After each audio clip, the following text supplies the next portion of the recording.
Hello pizza fans! Today we are making the ultimate vegetarian deep dish stuffed crust pizza with a creamy garlic ranch sauce. We're going to load this up with veggies. This pizza is so good you will not even miss the meat. Stick around, I'm going to show you how we make it.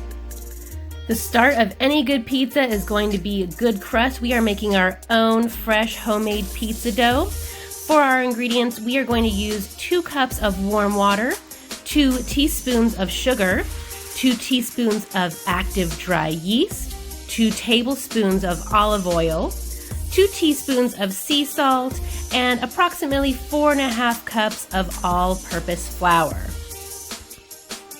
For your water in your dough, you want it to be warm but not hot. I don't even use a thermometer. Just feel it with your hand. Temperature you're going for is warm bath water.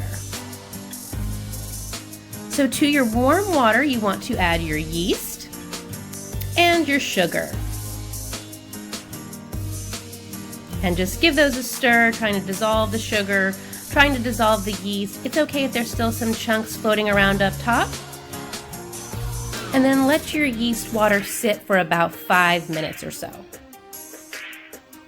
Once your yeast is getting foamy and has began to bubble, you know it's activated and you're ready to move on to your next step of your dough. So in our electric mixer fitted with a dough hook attachment, we're going to add our yeast and sugar water, our olive oil,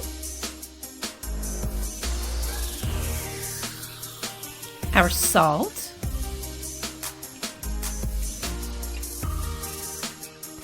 and some of our flour. I like to start with just a few spoonfuls, and we will add more flour as it mixes.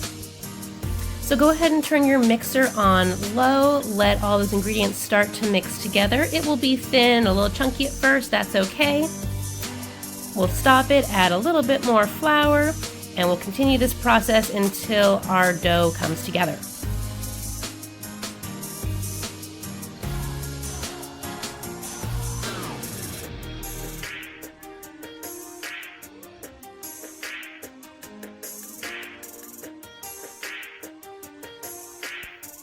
You want to keep adding enough flour to where your dough eventually pulls away from the sides of your bowl.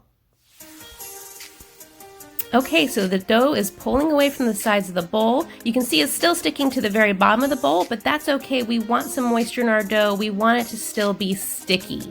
I haven't used quite all 4.5 cups of my flour. You may not need to use it all. So we'll take a separate large bowl, we're going to add a little bit of olive oil to it, and we'll throw our dough in there, and we're going to turn it around to coat the entire ball of dough in the olive oil, coating the sides of our bowl at the same time. Now start stretching the top of your dough ball, kind of tucking the sides around underneath the bottom, just creating some surface tension on the top of your dough. And then cover your dough bowl with some plastic wrap. Let it sit at room temperature to rise for about an hour or until the dough has doubled in size. After about an hour, once that dough has doubled in size, it's risen nicely, we are going to remove the plastic wrap and punch the dough down.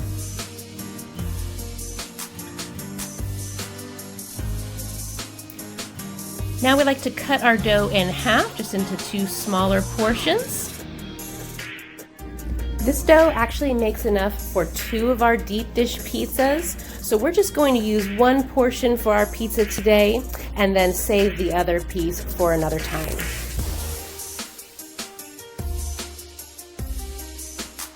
And we'll now ball up each of these smaller portions of dough, again stretching the top to create that surface tension, tucking the sides underneath, and then we'll cover it back up with our plastic wrap.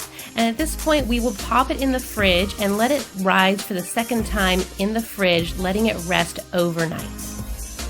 If you really need to use your dough the same day, you can let it rise a second time on the counter for about 30 to 45 minutes. But if you have the time, it really develops a great flavor if you can leave it in the fridge overnight.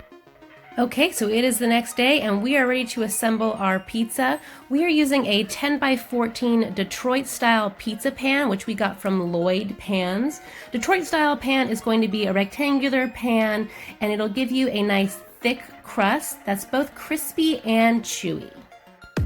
So to our pan, we are going to add about 2 tablespoons of melted butter. And I'll just spread that around with a brush to get all over the bottom and coat the sides as well.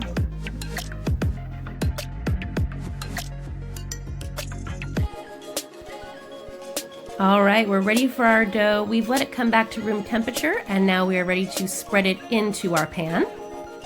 I recommend that you do not use a rolling pin to roll this out first because you'll take out all those great little air pockets that you have in your dough. So just use your fingers to press it into your pan, and we're going to press this all the way up the sides of our pan so we can make our cheese stuffed crust. All right, we are ready to get cheesy now with our stuffed crust. I have some Monterey Jack cheese that I've cut into little cheese sticks that are about 1/4 inch or so in diameter. And we're just going to place those all around the edge of our pizza crust. I'm sure you could try a lot of different cheeses here. Our favorite is the Monterey Jack. It has a great melty texture and a really good flavor to your cheese stuffed crust. So now we'll begin folding over the edges of our pizza dough to enclose those cheese sticks into the crust, just kind of pinching it over as you go to seal the dough.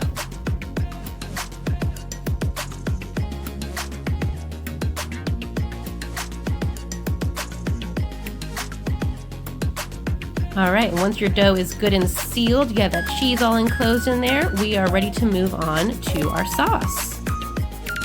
So for our sauce for this pizza today, we are using good old ranch dressing. Give it a couple scoops of that.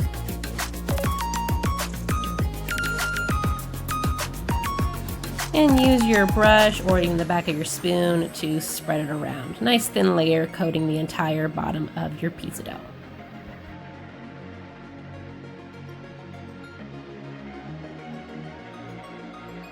Next, we're adding some fresh minced garlic. It's totally up to you how much garlic you add. It is a really personal choice. We like to add just a teaspoon or 2.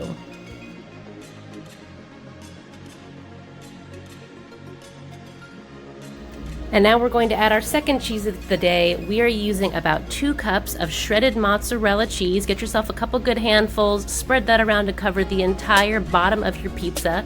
And we're gonna take full advantage of this Detroit pan, so we wanna get that cheese all the way to the edges of the pan. That way it's gonna get a nice golden brown color and caramelize that cheese. It really makes the crust so good.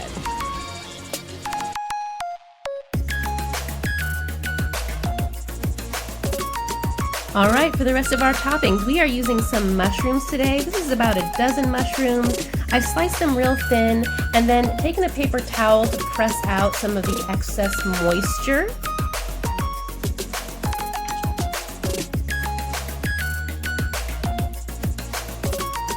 Next, we're using some sliced olives. This is about half a can or so of sliced black olives. Next, we're using some sliced tamed jalapenos. We really like the tamed jalapenos because they give it a little kick, but they're not going to set your mouth on fire. Next, we have some marinated artichoke hearts. We're using about half a cup of marinated artichoke hearts that we've just cut into some smaller bite-sized pieces. And we have some sliced green onions. This is about 1 to 2 sliced green onions. We have some slices of green bell pepper.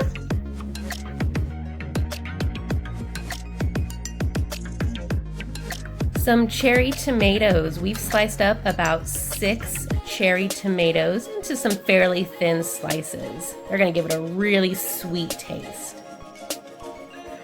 All right, we have our third cheese of the day now. We have about half a cup of shredded pecorino cheese.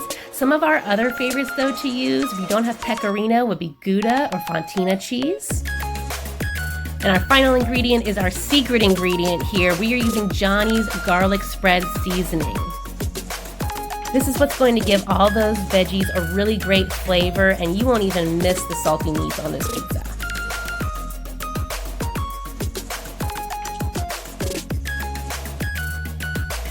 All right, our ultimate vegetarian deep dish stuffed crust pizza is all assembled, and we're ready to stick it in the oven. We're going to bake this at 450 degrees for about 25 minutes. And there it is. You can see how nice and golden that crust has gotten with all that cheese right up to the edges. Oh, it smells so good. All right, let's get this out of the pan and get her sliced up. Look at that, the thick, chewy crust. Oh, it's so good. So with your rectangular pizza, we're gonna get some rectangular slices going.